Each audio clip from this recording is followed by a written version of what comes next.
3. The Lucifer Manifesto. Whatever the early origins of trouble in the hearts of Lucifer and Satan, the final outbreak took form as the Lucifer Declaration of Liberty. The cause of the rebels was stated under 3 heads. 1. The reality of the Universal Father. Lucifer charged that the Universal Father did not really exist, that physical gravity and space energy were inherent in the universe, and that the Father was a myth invented by the Paradise Sons to enable them to maintain the rule of the universes in the Father's name. He denied that personality was a gift of the Universal Father. He even intimated that the Finalitors were in collusion with the Paradise Sons to foist fraud upon all creation, since they never brought back a very clear-cut idea of the Father's actual personality as it is discernible on Paradise. He traded on reverence as ignorance. The charge was sweeping, terrible, and blasphemous. It was this veiled attack upon the Finalitors that no doubt influenced the ascendant citizens then on Jerusalem to stand firm and remain steadfast in resistance to all the rebels' proposals. 2. The universe government of the Creator's Son, Michael. Lucifer contended that the local systems should be autonomous. He protested against the right of Michael, the Creator's Son, to assume sovereignty of Nebadon in the name of a hypothetical Paradise Father, and require all personalities to acknowledge allegiance to this unseen Father. He asserted that the whole plan of worship was a clever scheme to aggrandize the Paradise Sons. He was willing to acknowledge Michael as his Creator Father, but not as his God and rightful ruler. Most bitterly did he attack the right of the Ancients of Days, foreign potentates, to interfere in the affairs of the local systems and universes. These rulers he denounced as tyrants and usurpers. He exhorted his followers to believe that none of these rulers could do aught to interfere with the operation of complete home rule, if men and angels only had the courage to assert themselves and boldly claim their rights. He contended that the executioners of the Ancients of Days could be debarred from functioning in the local systems if the native beings would only assert their independence. He maintained that immortality was inherent in the system personalities, that resurrection was natural and automatic, and that all beings would live eternally except for the arbitrary and unjust acts of the executioners of the Ancients of Days. 3. The attack upon the universal plan of ascendant mortal training.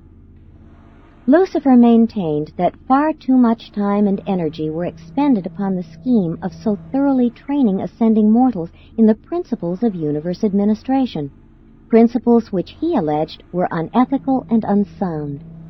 He protested against the age-long program for preparing the mortals of space for some unknown destiny, and pointed to the presence of the Finalitor Corps on Jerusalem as proof that these mortals had spent ages of preparation for some destiny of pure fiction.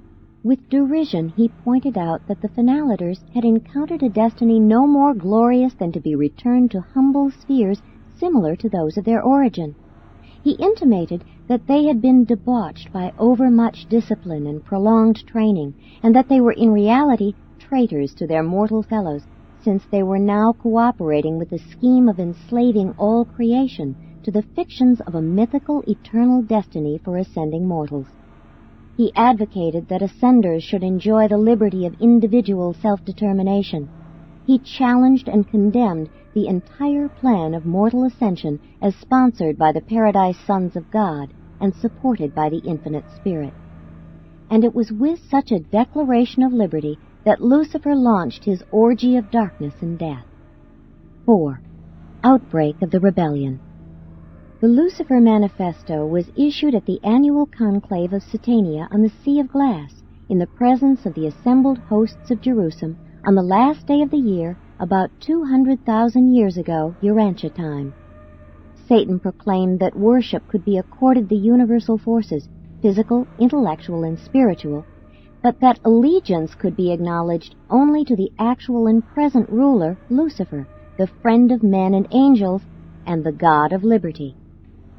Self-assertion was the battle cry of the Lucifer Rebellion. One of his chief arguments was that if self-government was good and right for the Melchizedeks and other groups, it was equally good for all orders of intelligence. He was bold and persistent in the advocacy of the equality of mind and the brotherhood of intelligence. He maintained that all government should be limited to the local planets and their voluntary confederation into the local systems. All other supervision he disallowed. He promised the planetary princes that they should rule the worlds as supreme executives. He denounced the location of legislative activities on the constellation headquarters and the conduct of judicial affairs on the universe capital. He contended that all these functions of government should be concentrated on the system capitals and proceeded to set up his own legislative assembly and organized his own tribunals under the jurisdiction of Satan. And he directed that the princes on the apostate worlds do the same.